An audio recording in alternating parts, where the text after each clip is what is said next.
last night, after having briefed our president, our commander-in-chief, President Zuma, about what had transpired in the sequence of events and the decision to then hold a press briefing, which we did.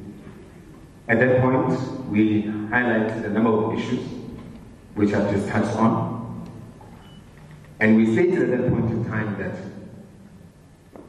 we do not recognize the results that were on the screen, and that we were seeking a recount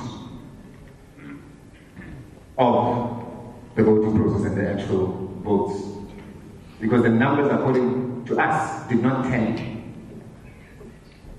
And even the total tally that you see there, we still find very questionable.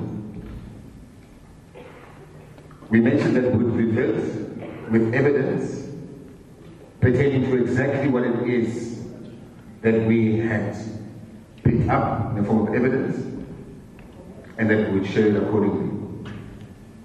But as such as is the process, we had to submit our submission again in terms of the further evidence, which is very damning, and I'll touch on a bit of it. On the form on the other side of the IEC. That then led us, off the back of the briefing with the executives, after having found such damning information that implicates the IEC, that implicates the ANC, that implicates the ANC in the form of them abusing state resources to advance their own gain and to keep themselves in power against the will of the people who seek to vote a government that they want, to vote a leader that they want. But then again, what can we say? Such has been the case since President Zuma announced that he'd be voting and campaigning for ukubalwa. They tried it with the courts in terms of how we were registered. They tried it with our emblem, which is ukubalwa, the people's spear. They tried it with President Zuma not being the face of the party, including certain rogue individuals who were just sent to go and register the party, now finding themselves and thinking that they are founders. Meanwhile, we know that there was money at play. There were certain activities of certain individuals that tried and dislodge ukubalwa, let alone try to get us deregistered. And we are fully aware of all of this. So they tried everything under the sun, but here we are. And now they've tried us, but they won't succeed. We, off the back of yesterday's presser, mentioned that we'd have damning evidence. We have evidence. We've submitted it as the deadline of 6 p.m. tonight. The IEC is sitting with the file.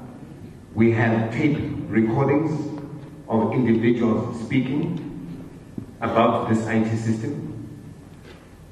We have individuals speaking about how they were going to chase some of our party agents away, of which they did.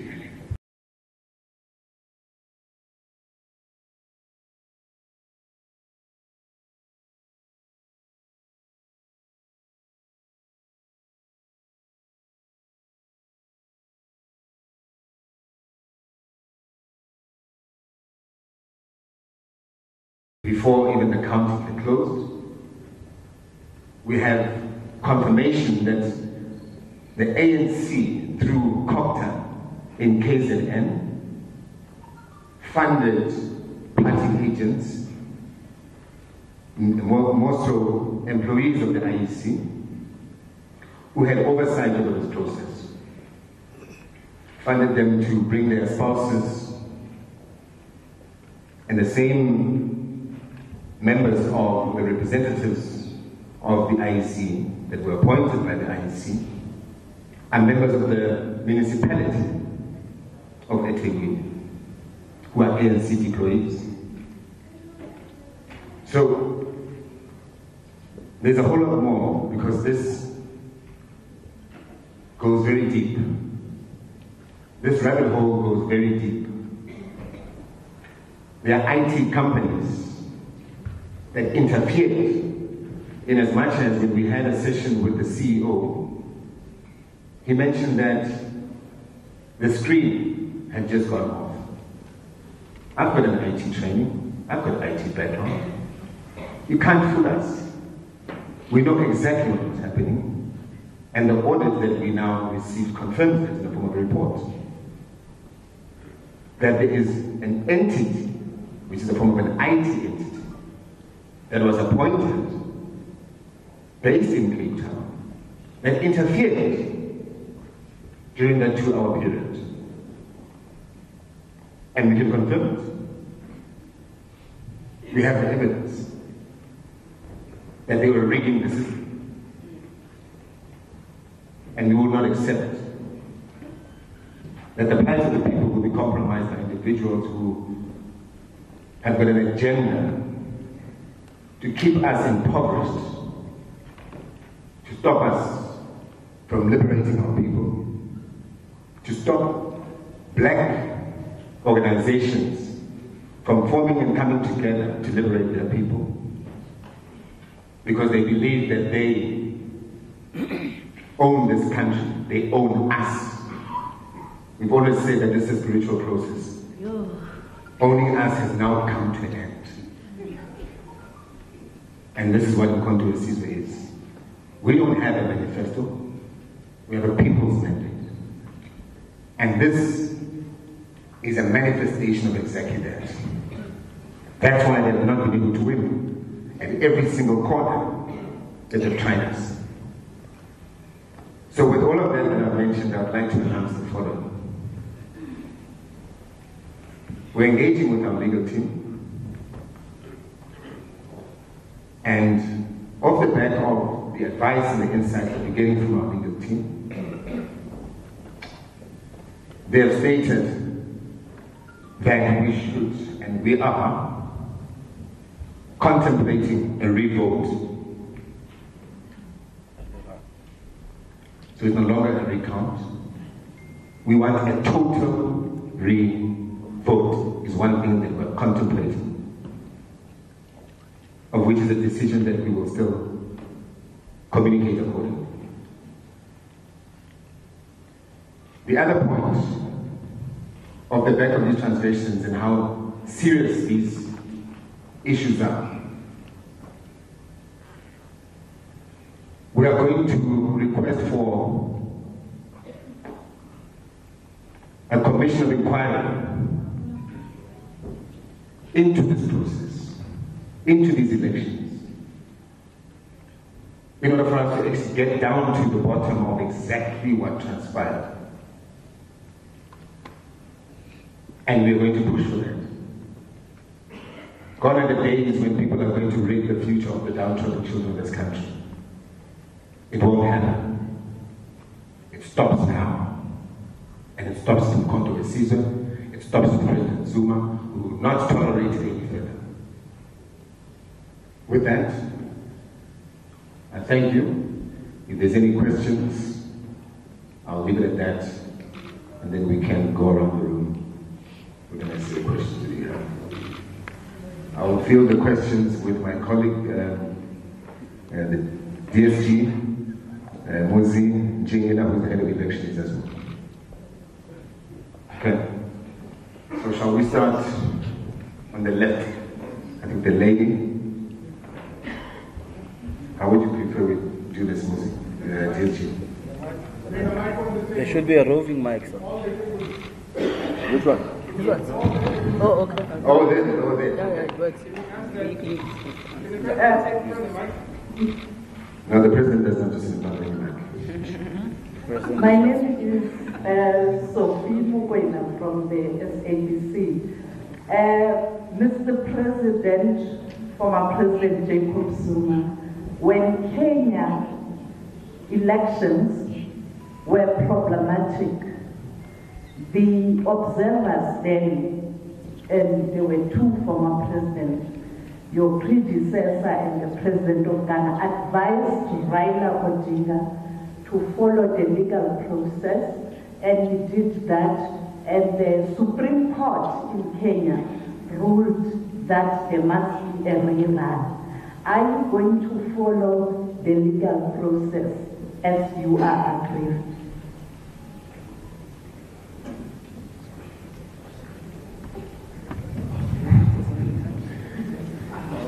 Okay. The next question. The gentleman over there. Hello. I think also, if I could just give some guidance. Let's not necessarily ask the president questions. Let's base the questions off the back of the press and what we are discussing here. Yes. So my name is Nazir from this media. If we're going to have a re-vote, aren't you just giving the smaller parties that did very bad a chance to sort of reboot themselves and restrategize themselves and come to the main side, see where the businesses were? Because it's evident that you did very well. You surprised, I think, the whole of South Africa by giving to ask for a re-vote. Aren't you just sort of the other party was restrategize and trying to get come at the wall? Would it be to your disadvantage?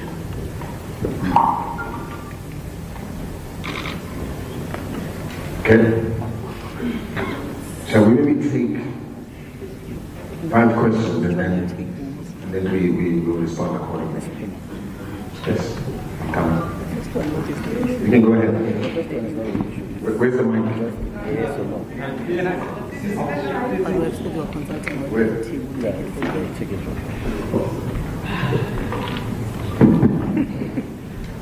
I can take my name is and my question to you is around the issue that what went out was MK being a tribal party. So from what you've seen and what from the work that was done, do you all want to that the work I don't know what that has got to do with reggae.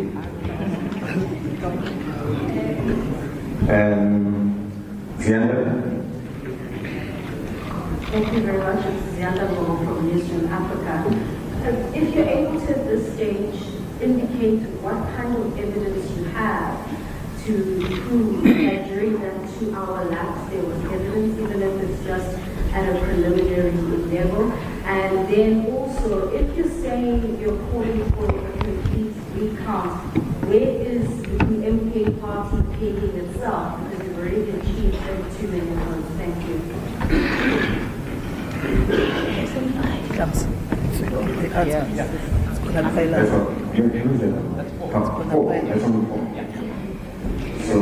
Thank you very much,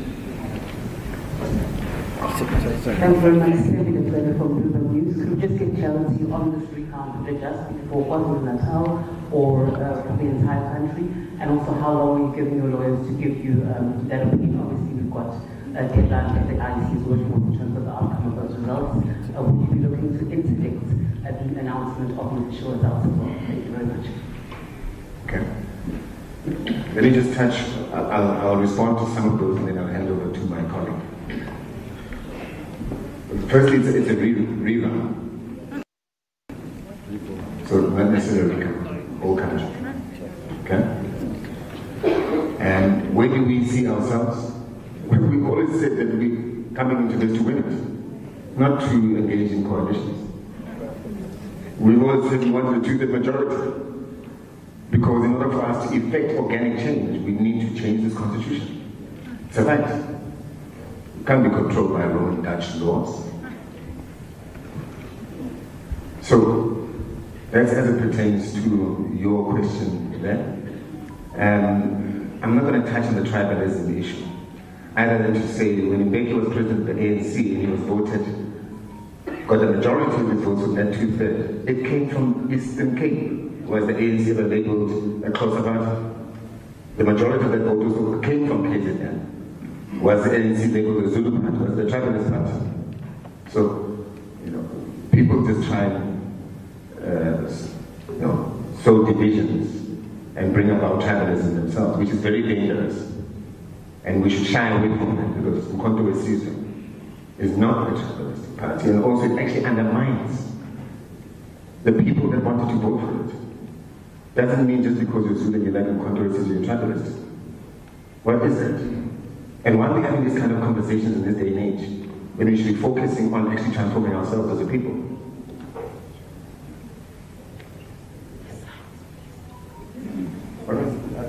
Okay, you can take Did you have that one? Was it you want to respond to that one?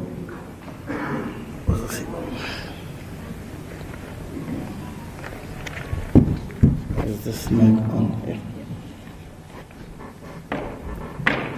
I think the spokesperson did indicate that I'll be with our legal team,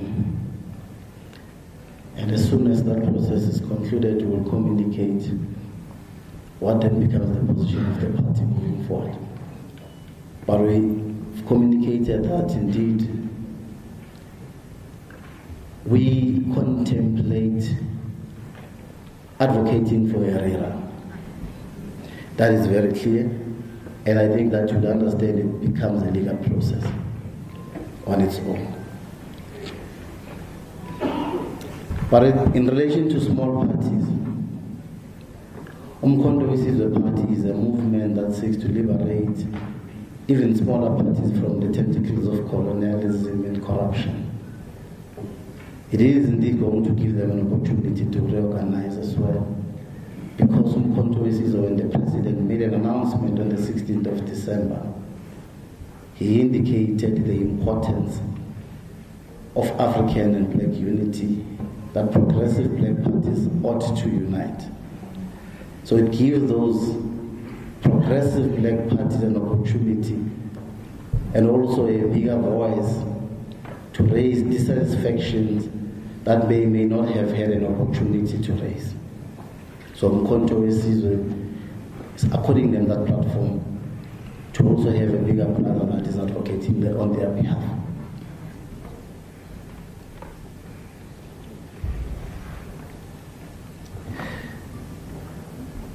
The evidence is provided to the IEC. We're not going to mention what kind of evidence that we've submitted in terms of our objection, but it is indeed submitted on the lead time that we were given, before 6 p.m. today. And once the legal process, if it happens, you will know exactly what kind of evidence that you are referring to. So we're not going to be communicating on things that IEC ought to respond on through their object, the team that is dealing directly with the issues of objections.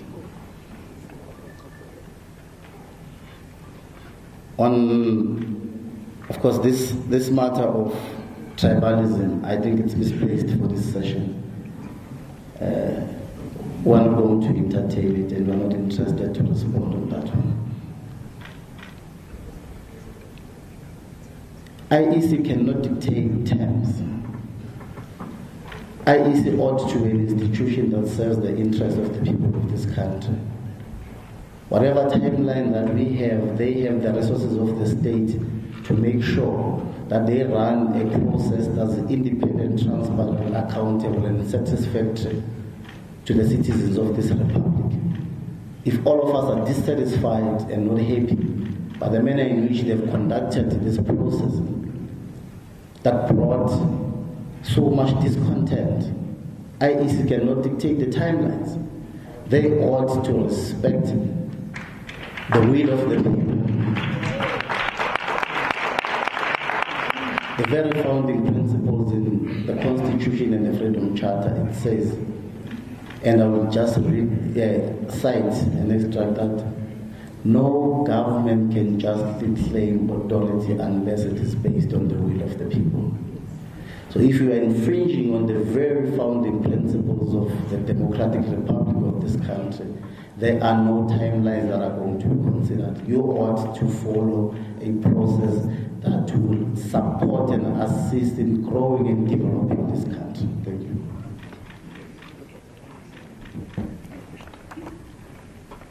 Let's have two things.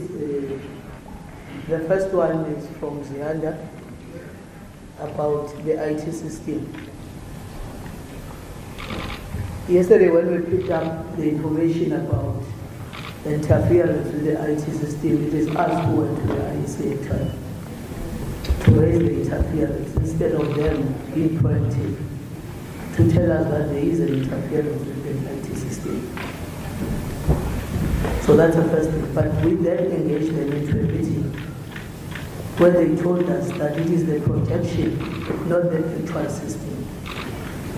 And we were later briefed from, the intelligence services that it is actually a system.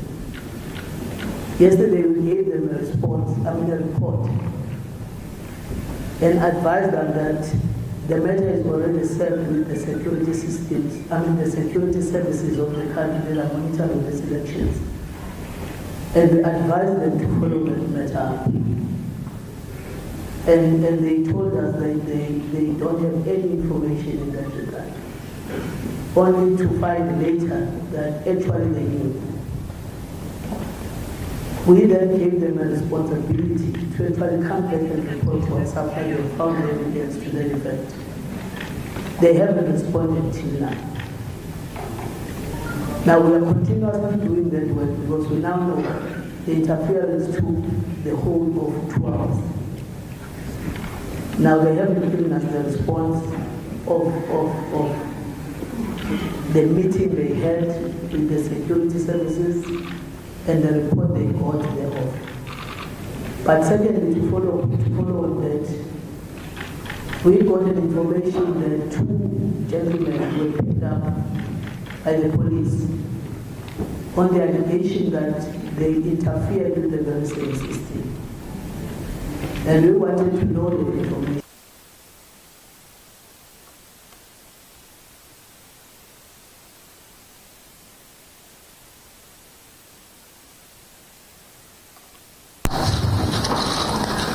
We are basically following up, and soon we might be able to lay our names. The information on the names of the individual that are actually were picked up. So we will relay that at the right time. But for now, we know police were involved, 2 gentlemen were picked up, and 1 or 2 of them were working for one of the IT companies appointed by IEC. Just as an addition to that, we actually, before the election process started, wrote a letter to the IEC requesting them to give us the list of companies that were involved or appointed to run the IEC system.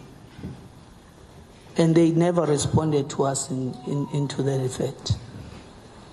Our responsibility was to do due diligence on those companies, but also to request the state security to also do its due diligence, because we were told that there were some fishy elements participating in that process. That's number 1. But in terms of being a tribal party, I think that was mischievous from Gwede Mantashe. Maybe if we can help the ANC card, because it started with the Youth League, so we thought it was just one of those passing issues of young people, that wanted just to shine because it's elections. But when the national chair of the ANC raised it, it warrants us to respond accordingly. Firstly, the tribal connotation is said to be directed to President Zuma. But all of us knows that President Zuma is a proud Zulu man, practices his culture openly. That's number 1. But number 2, It is President Zuma that led the peace negotiation in KZN, wherein a Zulu nationalist party, which was the IFP, was responsible for political violence in KZN. And now it is President Zuma who engaged them and led the process that led to that peace. Part of what they were doing was to basically own into the Zulu culture. And it is President Zuma who taught us, when we were still there in the ANC, that in actual fact there is nothing wrong to be a culturalist or a Zulu and being an ANC at the same time. So it is mischievous that now President Zuma will be accused of being a tribalist, when he actually just raised an issue of being a proud Zulu man, no matter in which political party you belong to. That's number one. But what is so important about it is that the ANC needs to look into its own self as to how its structures have weakened to a point of non-existent. Firstly, it was President Mandela who actually spoke about sins of incumbents into the ANC and how the ANC is degenerating. Then it was President Mbeki who followed and advised the same thing. And then it was President Zuma. Now those things that they were advised about have led into the weakening of the ANC badly in KZN than any other province. So when actually they are defeated in KZN, they are defeated where they are weak, seriously weak. There is no leadership, if we can put it bluntly there. Having said that, is that we originate from that province, and we can tell you about the politics of that province from in and out. So the ANC needs to own up of the fact that it is weak and it cannot perform. Its structures is dead and cannot run an effective campaign. It is a war within that cannot focus into a battlefields of the elections. But let's move to the third element into that. We got more than 2.3 million votes. Half of that is spread throughout the country. But if you analyze deeper as to where are we spreading, we have good numbers in Mpumalanga, in Gauteng, and in KZN. The reason for that is that as part of our own planning, we wanted to make sure that we deploy resources where we think we can better manage them. That's why you are able to get the outcome of numbers that you see in this province. It's not tribalism. It's only a lazy thinker that will actually talk about that. We will be going on and spread. But let's flip this thing. Now, the ANC continues to grow or to maintain the numbers, even though the number of votes that they got is a bit low. They've got a good number in Limpopo. Can we say they are tribalists because the president is Venda? That's lazy thinking. And we can't claim the same because we did not do much of the work there. Can we say the same for the Eastern Cape, as Lamulo was saying? That's lazy thinking. So to label us as a tribal party when we have a national foothold is an insult to voters, especially those coming from KZN. But let's maybe let me end it there, not to take time. Thanks, Lamulo. Thanks. Yes. Sanbona Nkosinathi Shazi from Power FM News. My question to the Umkhonto weSizwe party, why is the party focusing on a rerun considering the good work that you guys have done at the polls? So far, EMK party is the biggest winner of the 2024 general elections. You're the third largest party. You guys are governing in KZN, no number 2 in Mpumalanga. So one would think that the real work starts now njengoba siya kwi-7th administrative government. So yeah, I just wanted to find out, should the party not be focused on the task ahead? And how much of a difference would this rerun make in terms of the general picture? Siyabonga. Okay. Wait. Let me go this side now. Yes, the lady.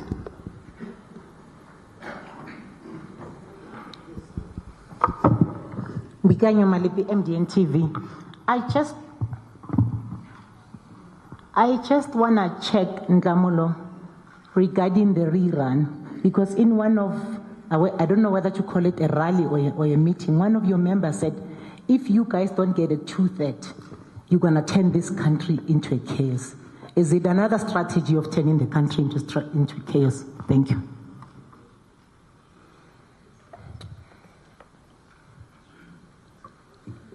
Thank you. My name is Karine du Plessis. I work for the Africa Report. I have a question about the claims about the rigging when the system went down. South Africa's electoral system, or the counting, happens manually as well on paper. So there's, outside each polling station, there's a results slip posted, and party agents can take pictures and do a manual, each party can actually manually have a parallel voting tabulation system. I was in Kenya for those elections where it was rigged and the system was hacked, but they didn't have a system like this. Why is the MK not making use of the backup, the manual tabulation system and counting? I mean, don't you have a parallel voter tabulation system? Thank you. That's you. And then Natasha. It's Velane Lutiti from Daily Maverick. Clarity. You say there were two men who were picked up by the police. Were they being arrested, or the police were picking them up somewhere else? And also, we've just seen a number of other parties coming in. Are you able to tell us if they here in support of MK? Is there a partnership being formed?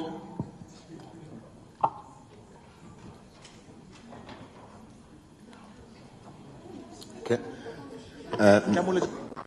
Sorry, Ntamula, just at the back. Can't see the speech just behind the cameras. Sorry. It's Oh, okay. Sorry, this is also light. Guys,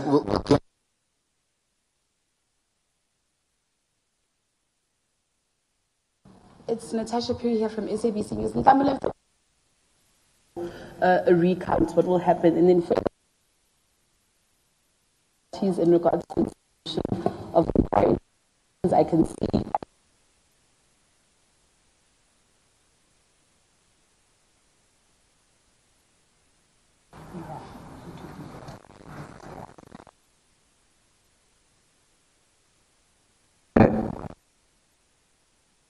My name is Lunga from the Mail and Guardian. Look, I think if Umkhonto is saying that, because there's, I think also ANC has said that there were issues of rigging and the votes were quite not, they were quite not happy. ATM has also said the same thing. Would it not be then advisable to hold the IEC CEO, I think Simon Mabulo, to account in a criminal charge? And if you are indeed given a chance that there should be a rerun, would you consider having the elections in 2 days, considering all the logistics that around the issues of the voting? Thank you very much. Absolutely. So with that, I think let me, because I can see that there's a lot of questions around the leaders of the other political parties. I'm going to get Comrade Colleen Makubela to just do an intro on their behalf, so that you get a sense, and then we can move on to responding to that. I just want to deal with this because I can see you guys are interested to know why they're here as well. Thank you so much, Comrade Lela, and I want to greet our father. Thank you for being a father to all of us, and the MK leadership for enabling us and allowing us the opportunity to stand here. We are truly grateful. I'm standing here on behalf of 20 political parties, and I'm going to name them. I will ask our leader in this regard, to come and articulate why we are here. We are building on the foundation that has already been laid by MK Party in terms of the issues of grievances that all of us have experienced. We are not standing here as sole losers. We are standing here as parties that want to see a free, fair, and credible election. And the issues that have been articulated by the MK Party are real. They have affected all of us, and we have found a father in Ubaba, former president, who has listened to our grievances. And he said, Bantwana bami, come and articulate them before South Africa and before the world, so that whatever the outcomes of this process that you will hear will be, it would have done justice to all of us. This father understands what it means to suffer injustice that is made to look like you are systematically wrong, but the system has been engineered to deal with you. And he has understood 20 parties that I'm going to list, and then I hand over to President Sam Kennedy, who will then articulate our position. I'm representing ACC, President is behind me, ACP, ACT ACT, ACDP, SAN, COPE, UDM, Shiluva, AADP, PA, Patriotic Alliance, CIA-SA, of which President Sam Kennedy is going to be talking now, PMC, AHC, AMC, ARA, ARA, UAT, AM4C, APC, Al-Jama, SARA, of which I'm the president of SARA, Colleen Makubele. MK is already sitting here with us, UIM, SACO, ATM, and OHM. On that note, I'll ask President Sam Kennedy to come and articulate the position of these parties that I've just listed. Thank you. Thanks, colleagues. Thanks, friends, fellow South Africans. Quickly, we had a PLC meeting this morning, of which the PLC is the National Liaison Communication, another word is committee, between political parties and the institution called the IEC. That discussion was quite robust, and the CEO had to leave, so the meeting was adjourned. Well, it wasn't adjourned, the meeting was left in limbo. And because the meeting was left in limbo, political parties had a mandate from their own constituencies. How do we go forward? What are the issues? And after quite a bit of consultation, which took us most of the day, prior to our mandate consultation, or consultative mandate, the IEC had a briefing this afternoon of which you were present. And in that consultative press briefing, well, it wasn't consultative because I don't think you were given opportunity to even ask questions. But they raised a few points that we had raised vis-a-vis, one, that they spoke about a possibility of a recount. Phecelezi, they conceded that there are issues, if you look at it from a different perspective. And two, they granted what is deemed to be an extension to the condemnation. Phecelezi, siyanikeza isikhathi until 6, utshelwa ngo-4, which becomes an issue, leaves people in limbo because the gravity of the problem is quite severe. You've heard MK raising serious problems. So we sat and we put together what we felt was our plan, because we need to respond. Whether you got 1,000 votes, they're South Africans. Whether you got 50,000 votes, they're also South Africans.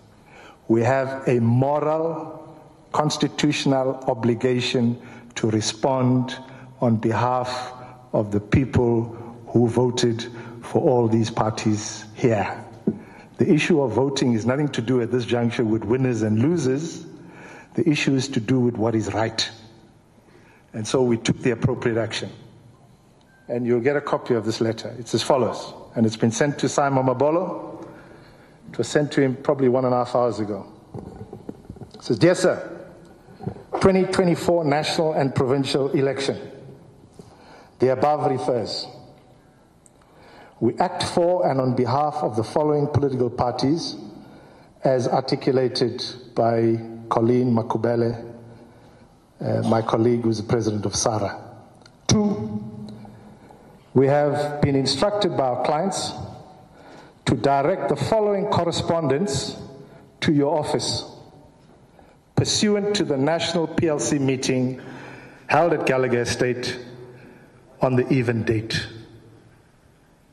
Abangezwa, a meeting eyabanjwa ekuseni.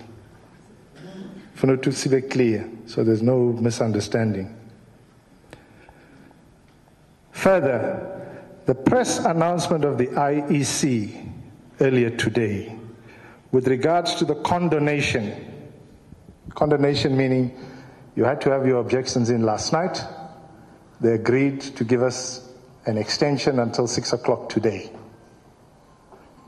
The press announcement of the IEC with regards to the condonation time frame is deemed to be insufficient, unacceptable, and as a result of that, an extension to the condonation is therefore requested and required until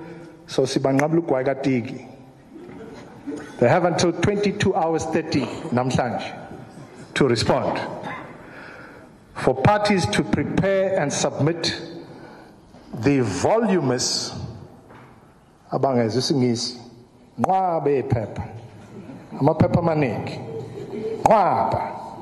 all the problems that have been identified, observed, witnessed, experienced during this 2024 national, provincial, and this new word called regional. The onus of our clients' objections, a very short letter, through you, Chair. The crux of our clients' objections and grievances are as a result of widespread systemic irregularities and discrepancies for which our clients are, at the very least, they have prima facie evidence. Prima facie evidence at their disposal.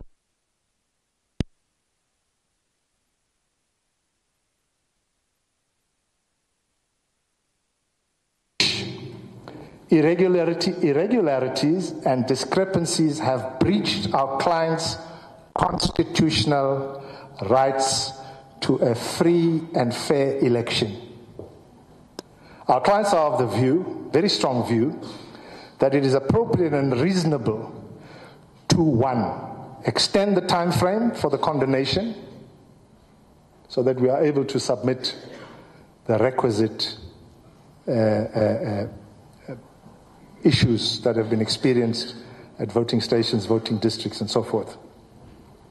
And further, this should not exclude major supplementary submissions. In other words, there may be submissions which are overly voluminous that may take time. For example, one of the leaders, who you'll all know, Ace Makashule, has got all the districts in the Free State which have got serious problems of irregularities. So that requires time. Hence, we're saying should not be limited to supplementary submissions. 2, defer you need to listen to this very clearly. Saying defer the declaration announcement. In other words, the announcement yabo yakusasa ayimiswe. Must be deferred pending the conclusion of the matter and the outcome of all submissions lodged. In closing, our clients strongly disagree with the pronouncement of the limited recount provision made by you today. Well, you never had a chance to respond, but I'll tell you what he said. The chairperson said that there may be some recounts, which sounds very much autocratic or authoritarian. We are saying, look at all, don't look at one and then whitewash the process. The myriad irregularities identified, and we use a very nice word called myriad because we don't even know how many there are. I think they're indefinite. The myriad irregularities identified by our clients indicate that there are more serious, widespread, systemic deficiencies in the internal processes of the IEC, which justify the remedial action that our clients urgently seek. In this regard, should the IEC not respond, you need to listen to this very clearly. So in this regard, should the IEC not respond reasonably in the circumstances, our clients will have no choice but to consider all legal options. Pekelezi, we will institute urgent relief in terms of the appropriate rights accorded to us in terms of the law to ensure that there's no declaration made. Because once they make a declaration, it becomes difficult to reverse that. So when we say this is an ultimatum, let me just say in closing for my brother, there's 22 parties, but with an additional 4, there are 26 parties which represent 50% of what is on the ballot paper. That is serious business.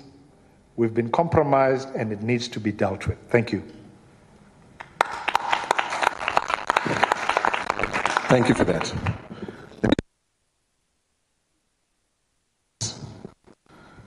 Controversies of being painted as a violent party. Our rallies in young children, grannies, very peaceful rallies.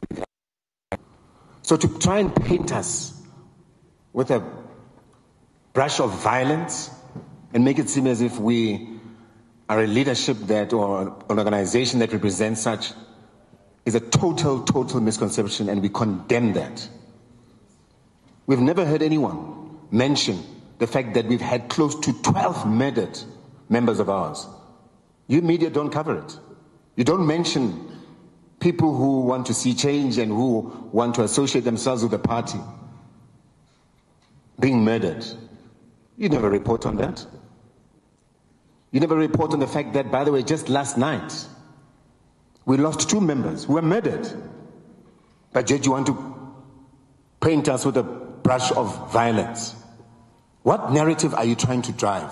That's why I'm saying it's also important that my colleagues, yourself as the media, when we report, we need to report responsibly. President Zuma has never ever uttered words of violence. The characteristics of this party are that of a person that is leading us in the form of President Zuma. None of you have ever even heard President Zuma raise his voice. He's a selfless, peace-loving man. So what are you saying about South Africans that are supporting Mkhonto season, that voted for Mkhonto season, even those whose votes were not counted? What are you saying about this? So that this narrative of violence must come to an end. We need to respond and report positively. We need to instill confidence in this society of ours. There was another question, Comrade Muzi. There was a question around the till slips. I think just give them an example. They want to get some insight in that.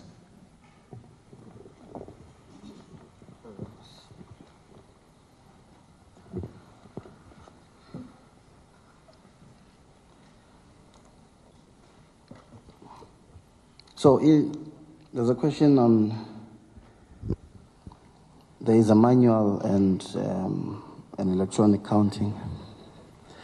But if you understand the system, the only manual counting that happens is at the voting station.